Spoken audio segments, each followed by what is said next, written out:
Today on the Business Builders podcast, we're talking with special guest Ian Tennent, a business development professional with over 20 years sales experience across multiple industries, working on tactical deals valued at $100K and beyond through to strategic multi-million dollar deals. So today's episode is sure to provide lots of real-world insights to help us drive business development in our organizations. Well, welcome to the Business Builders podcast. We are your hosts. I am Brenton Gowland. And I'm Ron Tomlin. And Ron, this is really a great episode, so we're not going to waste much time with preamble because we've got a guest here today. I'm looking forward to hearing that. Yeah, and so we're really starting to wrap up our series on driving business development. So if you've been listening to the series, now that we've gone through our 4 areas that we've been looking at, and those 4 areas are planning, monitoring, aligning your team, and then winning as a team. If you haven't listened to the series, highly recommend you go back. But we're going to talk to an industry professional who's residing in Melbourne at the moment, but has been working all around Australia and has some international experience as well. And I think what he's going to bring to the table is going to be quite good for you who are listening. And I might just say as well, we've had a couple of inquiries about this series. I had someone ring the other day who's specifically asked us to ask a question of our guests who have been in the business development arena. So to that caller who was inquiring about that question, we will ask it today. So if you do give us feedback and you do reach out to us, we will do something with what you tell us. Anyway, before we get stuck into it, we've got to do our sponsors. So there's SA Business Builders, a group of industry professionals who get together about once a month to build business relationships, support each other, and do networking the right way. And there's you. Me. Adaptco. Oh, that's right. I run a business called Adaptco, yes. So I work as an outsourced CMO. I go into businesses. I help you build your marketing function, make myself redundant in the process, and help you take your business to, I hate saying the next level, but in essence, we do. We break a few barriers. And the idea is to make sure that people open themselves up to opportunity. And it's great to go through that process, challenging for some, good results for many. So that's Adaptco. Excellent. Do you like that little introduction, the way I changed that up? Yeah, very good. Cool. We're going to have to think about how we do the sponsors in the future. You know, we'll give you some stories from their clients, I think. Maybe get some people in from the Business Builders Network, yeah? What a great idea. Cool. Now, without any further ado, because we want to get stuck into this, today's guest is, well, let me tell you about him. He's been working in the IT industry for about 30 years, and 20 years of that have been sales. And he's got a really interesting pathway into how he's come into sales. And I think there's some things to be learnt there. Now, he's worked in direct sales, account management, developing sales teams, partner management, and the like. And his clients have ranged from banks to insurers, financial institutions, governments, through to working with councils, retailers, and manufacturers. And he has plenty of experience working on tactical deals that are around the 100K and up mark through to more strategic multi-million dollar deals. So lots of experience to be shared here today. So we'd like to welcome Ian Tennent. It's great to have you on the show. Great. Thank you for the introduction, Ron and Brenton. Absolute pleasure being here. And I hope I can share some of my, livings in the industry with the rest of your viewers. Well, thank you. And I think you'll find that as you kind of talk to us today, that there's some great experience to be had there. But where we want to start today is pathways into business development can be varied. Everything from an engineer who's been identified as someone who can talk well and get on well with people and they get put into BD with no experience through to people who receive specific training and so forth. Can you talk to us about your pathway to BD and how you built your skill set? So interesting how that came about, because I came from an IT background and moved into sales, which was pretty rare back in those days, going straight from technical to sales. So we were fortunate to have, how would you say it, like a business development arm, which is mainly around cold calling and trying to identify if there was a interest from a large client base. Mm-hmm. And as soon as that had been identified, that's when the sales guy would get engaged to qualify that and then move that through the sales cycle, which we can talk about later if you want what that sales cycle is. But essentially, depending on whether you're an account manager looking after specific accounts or a hunter and gatherer in terms of trying to find new logo deals for a client, it's quite often a different approach. The hunter and gatherer, which is what I predominantly worked around, was making the cold calls, trying to get meetings with people. Obviously, before you go in there and talk with people, you want to understand what their business is. So do the research on who the client is, what their strategy is. There's a heap of different ways, especially nowadays, to find out what that is in terms of what their strategy is, whether that be through their publicly available documents or their websites even. But you've got to make sure it's relevant to them when you talk to them. You're not just pushing a widget. Mm-hmm. How much is, in your experience at that stage when you're doing your research, and how much involvement is there in the sort of the planning side of things? So depending on the size of the account, obviously the larger the account or the potential revenue you could be getting, absolutely critical to do a lot of planning. And so working for some of the larger big US multinational, multi-billion-dollar companies, they put you through some pretty stringent training on all that, on how to read the financial reports, understand where that business is going, understand how your solutions can potentially relate to that and help them make more money, work more efficiently, or anything around that essentially.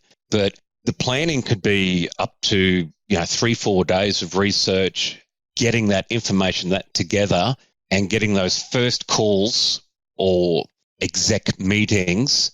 They have to be succinct and spot on the first time, because first impressions mean a lot, especially when meeting with the execs. Yeah, absolutely. Look, I just want to pick up on the fact that you also mentioned that you get very specific training. And I think what we find with business development people is there is a range of skill set in the marketplace. And I think those who receive training like you have some really great advantages when it comes to learning how to sell. So can you talk to us about the kind of training that you received? Yeah, absolutely. So the training would range a lot between sales methodology through to, heck, even had companies would give us books to read, such as SPIN, which is essentially your situation, problem, impact, need. I think the author's Neil Rackman for that, and that's used extensively throughout the business. But it's more specifically the training around the sales methodology, and TAS, target account selling, is one strategy, which is like a spin-off of TAS. But it's all about breaking it down to what your typical sales process is from the beginning to the very end. So, and that's essentially meaning doing that strategic account planning in the beginning through to identifying what the problem is within the client, what impact that problem has, and it's from there you start formulating what that need is they have to sort that problem out. Obviously, it's a lot more complex and goes into detail, but that also comes into understanding who are the key stakeholders, who are the decision makers, what are their drivers, personal and business. And the training takes you through that in detail, that more or less forces you to do your due diligence when working through an opportunity from start to finish. That's good. Because the beginning will be selling the value, but the final half is actually proving your value to the client. In those sort of companies, did they construct models of a typical journey for the customer, and were you impacted on that journey? Oh, absolutely. So the whole process that you go through is all about understanding the client first of all, and it's almost like a step-by-step approach with branches off it that you go through from start to finish to make sure you cover every different angle. Because I'll guarantee if you're going in there selling something to a client, your competitor is going in there doing the exact same thing. So quite often it's identifying some of your strengths that you have as a solution that the competitors might be a bit weaker in, and ensuring that client understands the strength that you have and what that means for their business that will potentially put you as a better option for them. And going through that process, having those models and having that understanding, how critical was that in the ultimate success of being able to get to those larger customers and being able to sell to them? So what a lot of those larger organizations that I work for would do was they'd actually look at the success rate of, you talked in your previous podcasts around the funnel and what percentage you were bringing in from that funnel and the conversion rate. And in the high-end software industry, it was normally around you win 1 in 5, 1 in 3 if it's a reasonably competitive market space. Yep. And the whole intent was to try and bring that down to a 1 to 2 or 1 to 3. You win 1 out of 3 opportunities you work for, as in you devote yourself to. But in saying that, there might be opportunities you don't really want to be bidding on because you realize you don't have much of a chance. So you might want to qualify out of that earlier. Yep. And when I mentioned earlier that we had one of our listeners ring in, they were asking about the power to say no. They said that in their organization, they had been given the authority to say no to certain clients who didn't fit the bill. And you were talking about qualification. So obviously that becomes part of it. Just how important is the ability to say no to some clients and yes to others? It's absolutely critical, I think, from a couple of different angles here. Firstly, you don't want to be bidding on something and winning it when you're not quite the right fit, because that'll impact any future sales, not just with that client. But let's face it, it's a pretty small industry here in Australia and people will talk. So if it's the wrong solution, word will get around and that'll impact your future sales as well. But secondly, if you're working on large deals that you're unlikely to win and it involves a tender RFP process, well, that's a lot of resources you're using internally that could be better used elsewhere on deals that you actually got a good chance of winning. So quite often they'll put the companies, the large companies you work for, they'll have questions they ask before they respond to a tender to see really what chance of winning you have, which means, do you have exec sponsorship? Do you have access to the execs? Do you have a champion? Someone who's selling for you when you're not there in the client side. Those things are critical. And quite often the larger organizations will say, if you don't meet the criteria for this, we're not responding. Yeah, fair enough.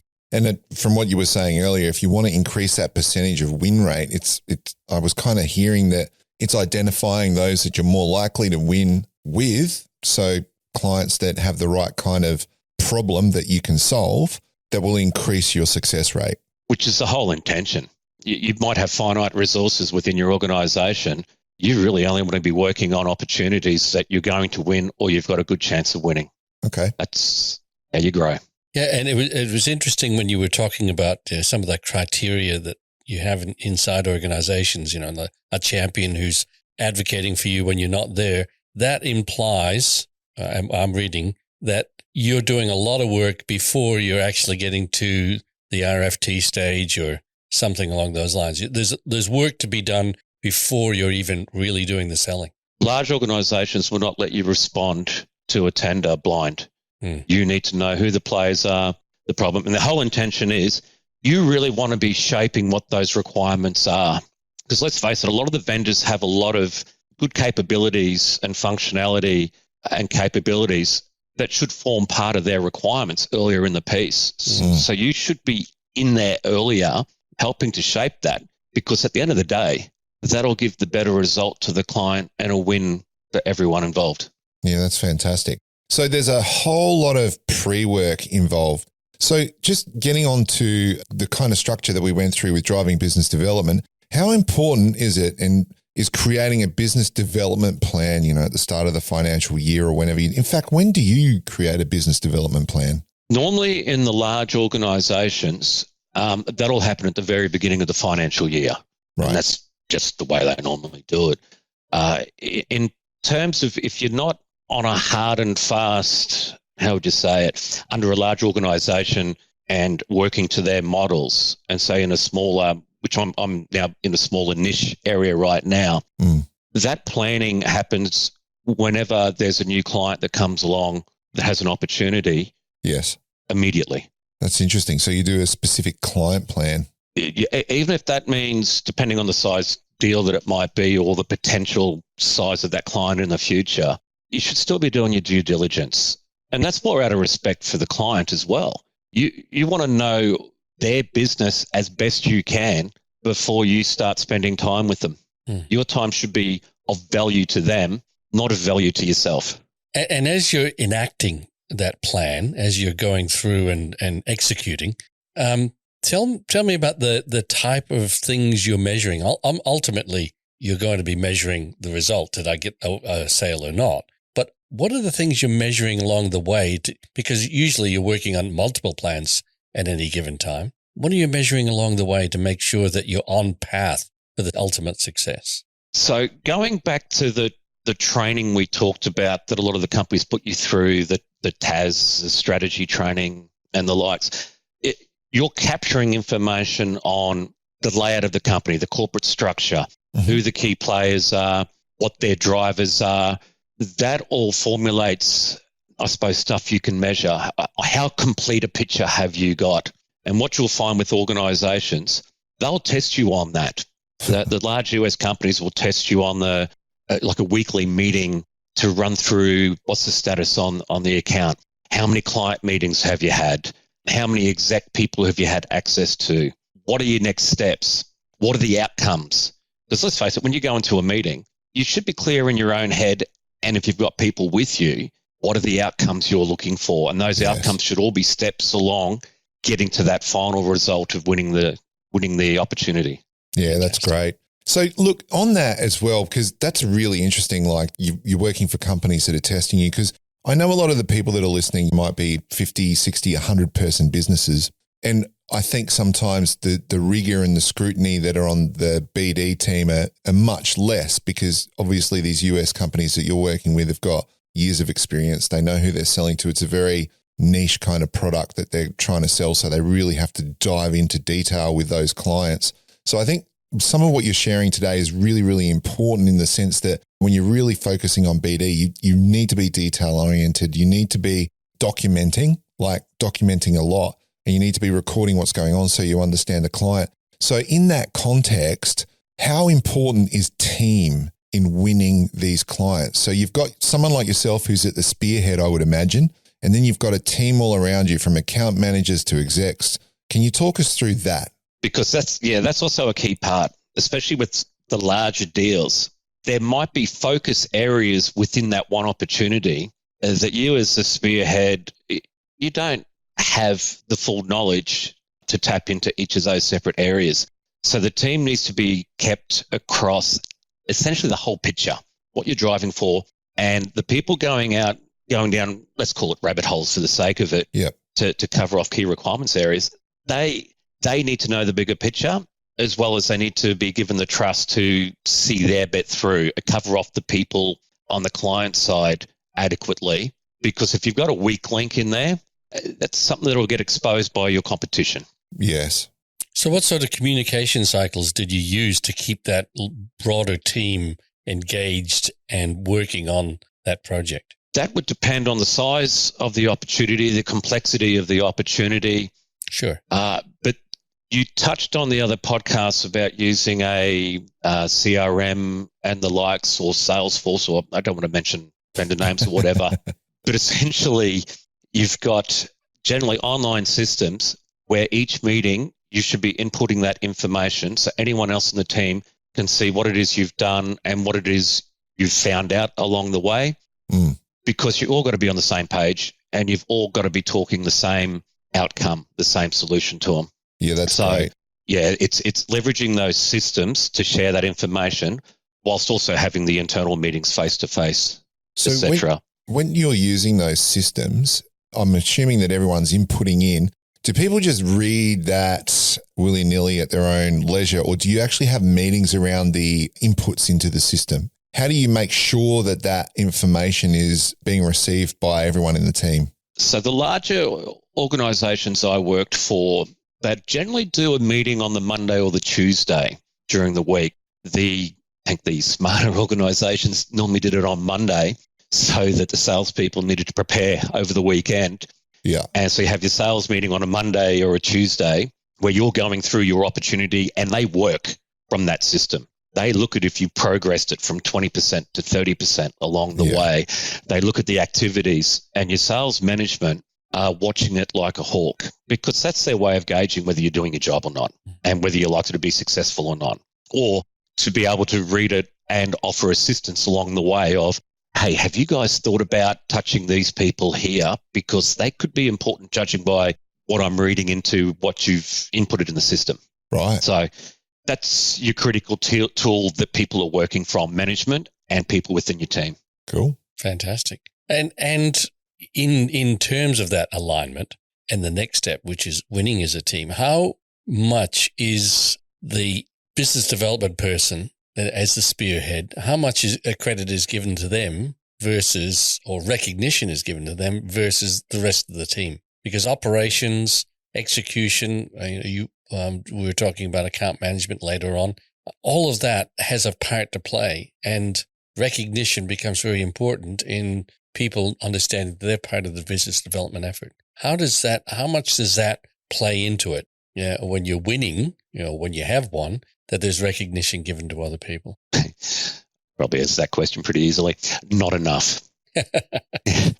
But you're right. The celebration at the end of winning an opportunity, I think the BD, from my experience, the BD side is probably the unsung hero.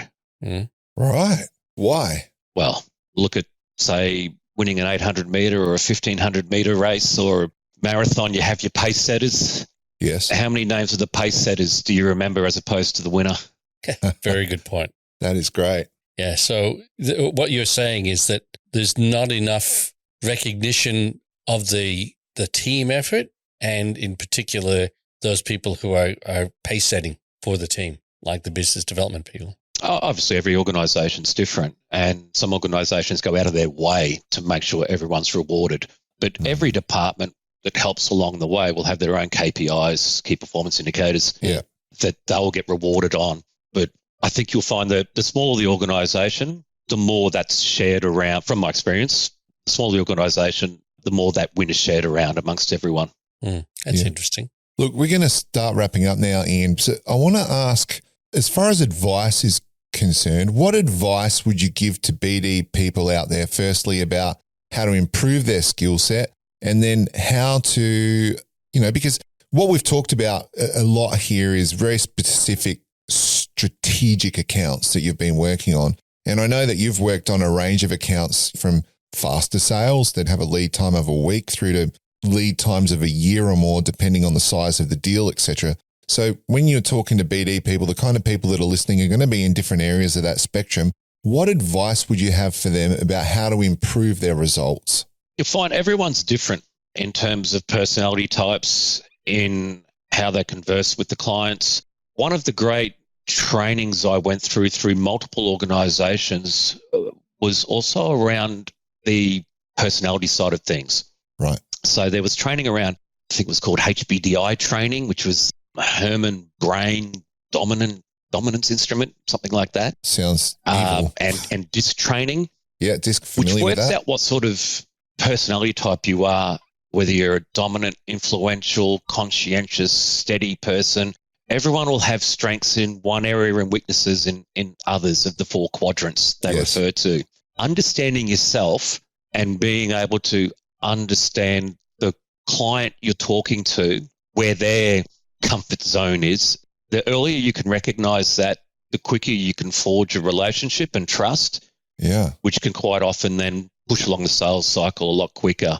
That's obviously very handy, but also having a very structured approach or a prepared approach for those initial calls.